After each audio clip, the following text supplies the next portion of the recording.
This day in sports history.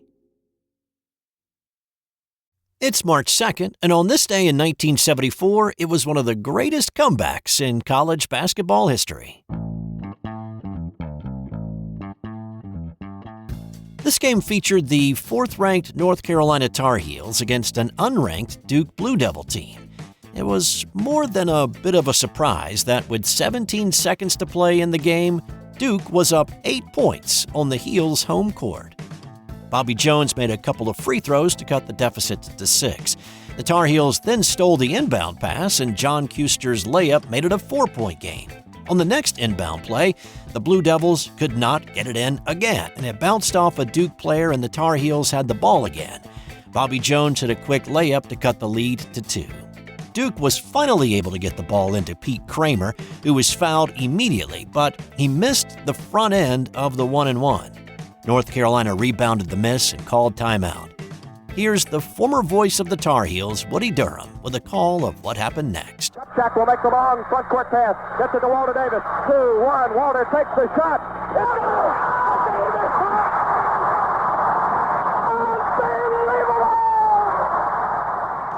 Walter Davis's banked-in 30-foot shot only tied the game. This was about a decade before the three-point shot was implemented, or that long-range prayer would have won it for the Heels. The Tar Heels kept the momentum in the overtime, and they won 96-92. On this day in 2012, Bountygate was revealed, pulling the curtain back on the dark side of the NFL. ESPN's Adam Schefter was the first to report on this day that the league had found evidence of a bounty program run by the New Orleans Saints, paying players out of a slush fund to injure opposing team players. Saints defensive coordinator Greg Williams organized the pool of money with upwards of 27 players involved in the scheme. The program was originally traced back to the 2009 NFC Championship game that involved the Saints and the Minnesota Vikings, but it stretched back even further. But the 2009 NFC title game raised suspicion. New Orleans won 31-28 in overtime. After the game, Vikings coach Brad Childress believed there was intention to hurt Vikings quarterback Brett Favre on more than 10 occasions in that game. The owner of the Vikings, Ziggy Wilf, went to Commissioner Roger Goodell accusing the Saints of intentionally trying to injure his players. In 2010, former Saints defensive coach Mike Cerullo tipped off the league that there was a program in place to pay players money for certain plays made during a game, pointing the finger at Williams as the ringmaster. But players were also involved in adding money and bounties to the pot, anywhere between $1,000 to $2,000 paid for knocking a player out of a regular season game, and as much as $10,000 for taking a player out in a playoff game. Saints linebacker Jonathan Vilma offered $10,000 to any player who knocked Favre out of that NFC Championship game. Other players targeted by the Saints between 2009 and 2011 were Carolina Panthers quarterback Cam Newton, Green Bay's Aaron Rodgers, San Francisco's Alex Smith, and Kurt Warner of the Arizona Cardinals in the 2009 playoffs. And it wasn't just quarterbacks. Key players like receivers and running backs also had bounties on their heads.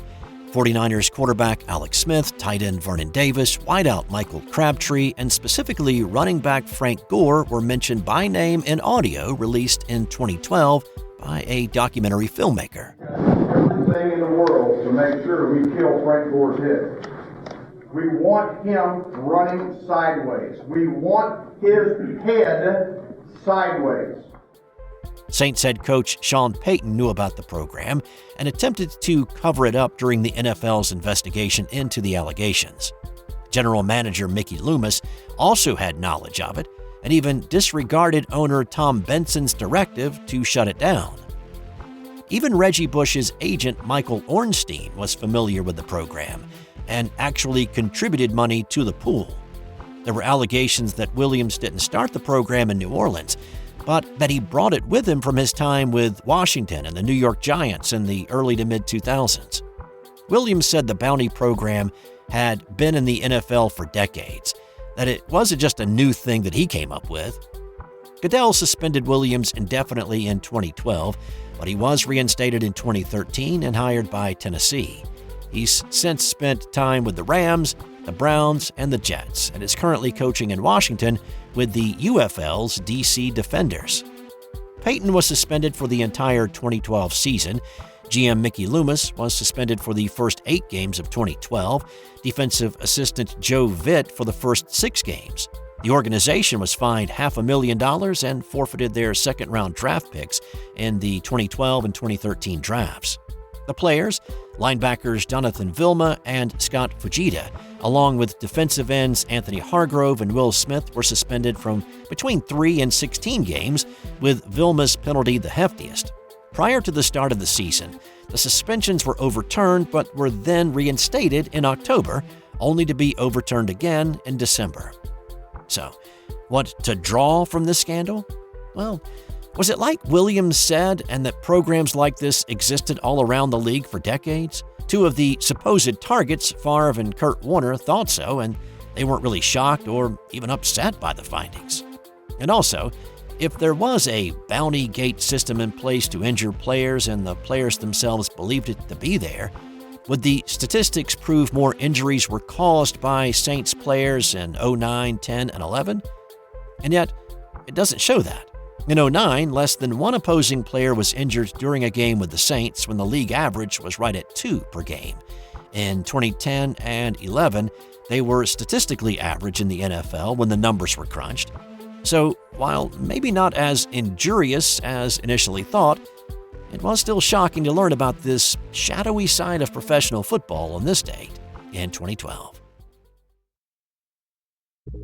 On this day in 1962, Wilt Chamberlain scored 100 points in an NBA game as the Philadelphia Warriors beat the New York Knicks 169-147.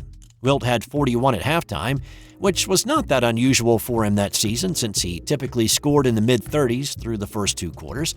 It wasn't until they were about to go back out to play the second half that Phillies coaches decided to let Wilt loose and see just how many he could score. He had 69 through 3, and with 8 minutes to play, still needed 25 to get to 100. All team play went out the window, and every player was intent on getting Wilt the ball. With 43 seconds left in the game, Chamberlain hit his final bucket, giving him triple digits for the game. And time now for That's Got Nothing to Do with Sports fun fact. Hippo sweat is red. Well, scientists actually don't call it sweat because the secretion is not for cooling. Instead, the red sweat is for moisturizing the animal's skin and repelling water.